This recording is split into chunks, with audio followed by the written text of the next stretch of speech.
আজ সকাল সকাল শুরু হয়েছে ওয়ার্ক ফ্রম হোম থেকে। সকাল থেকে একটু শরীরটা খারাপ লাগছিল, তো বাড়িতেই কিছুটা কাজ আমি এগিয়ে নিয়েছিলাম অফিসের। আমার কিছু খেতেও ইচ্ছা করছিল না, তাই মা জোর করে খাইয়ে দিচ্ছিল।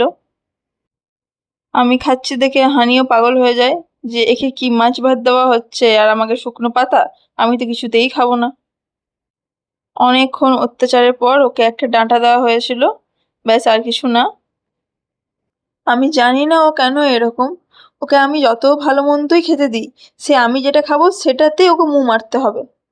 ওর কেন যে মনে হয় আমি ভালো মন্দ খাচ্ছি আর ওকে খেতে দিচ্ছি না। আজ আমাকে অফিস ভাই ছেড়ে দিয়েছিল। আজ অফিস ঢুকতে 1টা বেজে গেছিল আমার।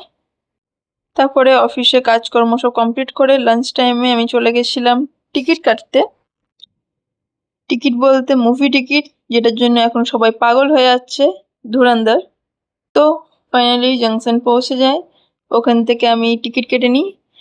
আমার তো অফিস ছুটি নেই, তো সেই সানডেই যেতে হবে। তো সানডে দুপুরে শো নিয়ে নিয়েছি। আমাকে তো আবার আইডি প্রুফও নিতে হবে, আমাকে দেখে কেউ বুঝতেই পারবে না আমি 18+। জাংশন থেকে বেরোনোর পর আমার প্রচুর খিদে পেয়ে গেছিলো, তো হেস্টিয়া চলে গেছিলাম। ওখান থেকে টুকটাক কিছু খাবার নিয়ে নিয়েছিলাম। আমি যখনই ওখানে যাই নতুন কিছু ট্রাই করারই চেষ্টা করি।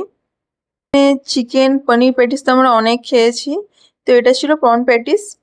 তো খেতে তো বেশ ভালোই ছিল। আমি ভেস্টিয়াতে অনেক খাই প্যাটিস, কারণ ওখানকার টেস্ট প্রচুর ভালো।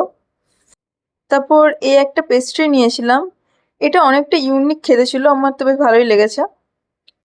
তারপর বাড়ি চলে আসি। বাড়ি এসে এই যে আমার দুটো শয়তান, দুই বাপ বেটা এত জ্বালাতন করে, আমি বাড়ি ঢোকার পর মনে হয় পাওয়ারটা বেশি বেড়ে যায় এদের।